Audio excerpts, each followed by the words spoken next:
In questo periodo affronteremo una nuova opera di un autore latino molto interessante, sto parlando di Tertulliano, e durante l'estate e più avanti poi analizzeremo insieme, capitolo per capitolo, l'Apologeticum di questo autore, cioè la difesa del cristianesimo. Ho scelto quest'opera perché il tema mi sembra molto attuale, molto importante, soprattutto in un'epoca in cui la globalizzazione sta cercando anche di attaccare, di sminuire o di ridurre la nostra identità cristiana. Questo grande valore che comunque identifica la società occidentale è messo in crisi. Ritengo che sia davvero uno spunto di riflessione molto interessante anche per andare a fondo e scavare ulteriormente nella fede cristiana e soprattutto nel lavoro che i primi apologeti hanno fatto nei confronti del cristianesimo, perché non dimentichiamo che migliaia di persone sono morte per difendere la loro fede cristiana. Anche l'ateo in realtà è cristiano, perché la mentalità è quella: il passato è errore, è peccato, il presente è pentimento e il futuro è sempre redenzione, è la possibilità di uscire dall'ignoranza, di migliorare la società. Lo stesso illuminismo ha una profonda mentalità cristiana, anche se non vuole ammetterlo. L'autore è Quinto Settimio Fiorente o Florente Tertulliano, quindi Quintus Settimius Florens Tertullianus. Di lui sappiamo molto poco, è vissuto tra il 155 e 160 d.C. ed è morto tra il 230 e il 240 d.C., quindi vive tra il secondo e il terzo secolo d.C., nel periodo in cui si diffonde l'apologia, quindi la difesa di questa nuova fede che è nata come setta, quindi in realtà era una minoranza religiosa che nel tempo poi si diffonde e si moltiplica sempre di più fino a fare i conti con la grande fede pagana dei Romani, perché ci saranno poi dei problemi, delle ripercussioni anche a livello sociale e di conseguenza anche politico. E l'apologia si diffonde proprio tra il secondo e il quarto secolo d.C. Oltre a Tertulliano abbiamo anche Minuccio Felice, ad esempio. Però di Tertulliano, non sappiamo molto. Sicuramente fu un avvocato, figlio di genitori pagani, il padre era un centurione, nato a Cartagine nell'Africa romana, grandissimo uomo di cultura, aveva compiuto studi di retorica, conosceva molto bene il diritto e sapeva anche il greco. Di lui possediamo 31 opere, tra cui appunto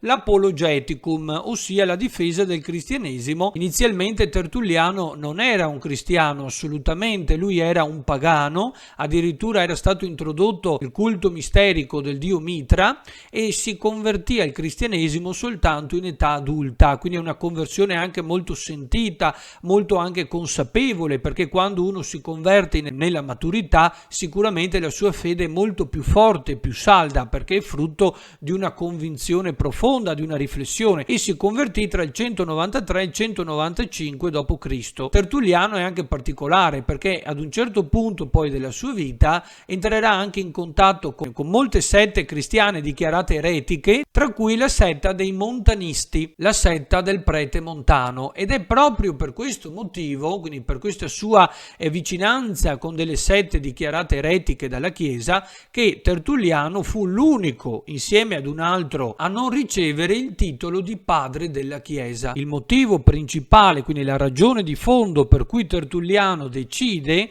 di scrivere l'Apologeticum, è proprio la situazione storica del cristianesimo, perché veniva osteggiato, si era diffuso l'odio, un pregiudizio davvero negativo e anche molto pericoloso nell'opinione pubblica, ed è chiaro che gli imperatori non potevano ignorare quindi l'opinione pubblica e l'idea che si era fatta quindi la maggioranza della popolazione. Pertanto i cristiani vengono perseguitati. I cives romani si sono indotti a denunciare i loro vicini di casa, tutti coloro di cui si sospettava l'appartenenza a questa nuova setta, a questa nuova fede religiosa, e i crimini di cui venivano accusati quotidianamente erano sempre quelli: incesto, infanticidio, lesa maestà, perché sappiamo benissimo che i cristiani, in quanto adoratori dell'unico vero Dio, si rifiutavano di adorare e di pregare anche l'imperatore. Quindi l'imperatore non era visto come una figura divina, ma come un semplice uomo che comandava su un determinato territorio, quindi un uomo in mezzo ad altri uomini. Ma il vero problema non è neanche questo, perché lo dimostra il fatto che durante i processi i giudici non vanno ad accertare se questi crimini siano stati effettivamente commessi oppure no. Quindi questo ci fa già capire che i crimini sono soltanto una scusa in realtà per perseguitare i cristiani. Bastava il nomen Christianus per essere perseguitati, bastava aver aderito a questa nuova fede per essere definiti criminali. Questo è il motivo, lo dirà, poi lo leggeremo insieme. Ciò che preoccupa gli imperatori però non sono tanto i crimini, ma il fatto che questi vengano associati alla nuova fede religiosa, e quindi iniziano a preoccuparsi perché sembra veramente che tutti questi nuovi crimini derivino soltanto da quella setta religiosa. Oltre all'odio e i pregiudizi dei cittadini romani, in realtà c'è qualcos'altro, perché la persecuzione cristiana ha un fondamento giuridico, c'è una base giuridica che giustifica queste persecuzioni, e ce lo dice proprio Tertulliano. Immaginatevi di essere a Roma all'epoca in cui si diffonde il cristianesimo, arrivano i primi apostoli, quindi arrivano i seguaci di Cristo, di questo grande leader, fondatore di una nuova setta religiosa, e piano piano sempre più persone di tutti i ceti sociali iniziano ad aderire a questa nuova fede. È chiaro che è un problema, perché il Senato deve legiferare anche su questo tema. All'epoca di Tiberio, verso il 35 d.C., quindi siamo nel primo secolo, ecco che il Senato aveva emanato un Senato consulto nel quale dichiarava illecita, quindi illecita, la fede cristiana. Quindi secondo il Senato questa fede era illegale, cioè non era permessa. Viene definita proprio illicita superstitio, una fede, una credenza illecita. Quindi di fatto dal punto di vista legale il Senato dichiara la illiceità di questa nuova fede religiosa. Di conseguenza non è vietata perché è nefanda, perché sia abominevole o perché sia negativa o sbagliata, ma è sbagliata proprio perché è stata vietata. E questo è il problema, cioè di fondo la base giuridica è la seguente: lo Stato ha dichiarato questa fede come illecita, non si può professare la fede in pubblico, soprattutto non si può partecipare a questi riti e associarsi e diventare membri di questa nuova fede. Coloro che lo fanno sono passibili di condanna, e il primo che applicò la condanna legata al Senato consulto fu proprio Nerone. Assolvere i cristiani significava riconoscere la liceità di questa fede religiosa, quindi era impossibile, bastava il nomen Christianus per essere considerati dei criminali. Ecco il perché durante i processi nessuno appurava se i crimini fossero stati commessi o meno, bastava essere associati a questa fede. Le denunce sono così tante, così numerose, da costringere l'imperatore Traiano a scrivere una lettera a Plinio nella quale l'imperatore dichiara di non procedere penalmente, legalmente,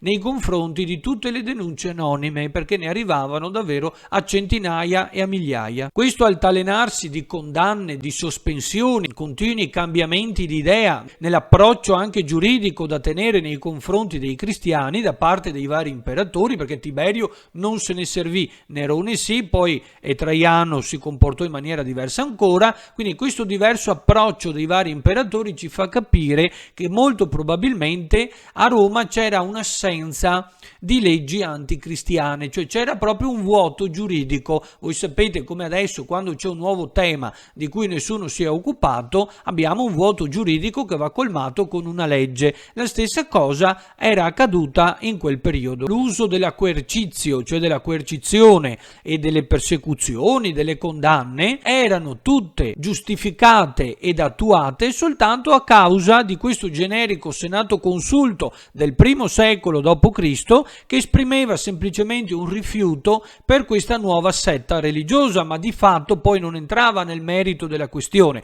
Quindi c'era proprio un vuoto giuridico. Venivano applicate le leggi classiche, quelle che erano già state applicate per i crimini, quelli soliti, generici, come la lesa maestà, l'infanticidio, l'incesto, i delitti comuni, ma non c'era una legge ad hoc proprio per questo tipo di reato, di crimine. Ad esempio, l'imperatore Adriano e poi anche Alessandro Severo tentarono addirittura di bloccare e di abolire questo senato consulto, ma inutilmente non ci riuscirono. Si trattava di una minoranza religiosa in ascesa, ma politicamente innocua. Come disse Cristo stesso, date a Cesare quel che è di Cesare e a Dio quel che è di Dio. Quindi gli imperatori non erano preoccupati. Abolire il senato consulto significa che politicamente e militarmente i cristiani non davano nessun fastidio, non arrecavano pericolo allo Stato. Il vero capo di imputazione rimane l'illiceità giuridica della fede cristiana. Poi